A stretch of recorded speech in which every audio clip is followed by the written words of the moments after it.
हमारे महल में अक्लमंद तो बहुत हैं। जी हुजूर, मगर क्या यही काफी है? नहीं, हमें अमल दरकार है। लेकिन एक ऐसा शख्स भी होना चाहिए जिसके अजीबो गरीब सवालों जवाब से हम फारिग औकात में लुत्फअंदोज हो सकें। जी हाँ हुजूर। बादशाह के हुक्म से तुम्हें सरकारी बेवकूफ मुकर्रर किया जाता है। जी हुजूर, कबूल है। ये ले ताज पहन।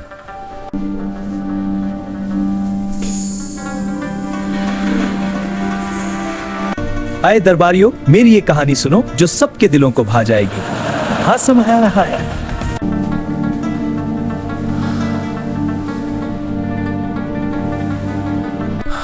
तमाम इलाज नाकाम रहे हैं, अब सिर्फ दुआ ही सहारा है। तो क्या मेरी मौत मुकद्दर है? ऐ बेवकूफ, मेरी परेशानी दूर कर का। क्या तुम जानते हो कि मेरी रूह को क्या सता? हाँ, मैं जानता हूँ। आज तुम सवाल करो और हम जवाब देंगे। जनाबे आला, आप अपनी मौत के बाद कहां तशरीफ ले जाएंगे?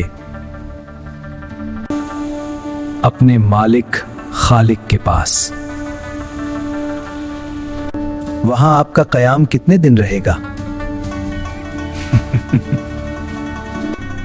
हमेशा हमेशा के लिए। बादशाह सलामत, क्या आपने वहां अपने आराम, कयाम और खाने पीने का कोई इंतजाम भी किया है?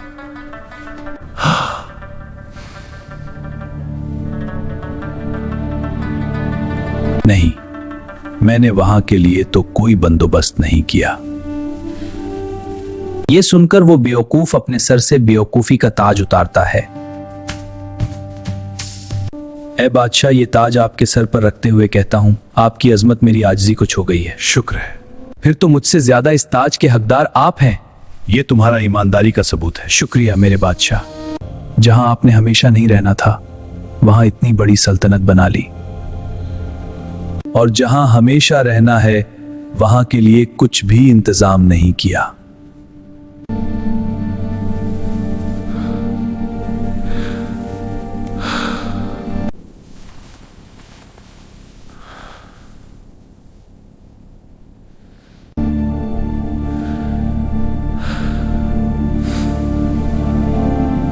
और सबने जाना कि असल बेवकूफ वो नहीं जो मजाक करता है, बल्कि वो है जो जिंदगी की हकीकत के लिए तैयार नहीं।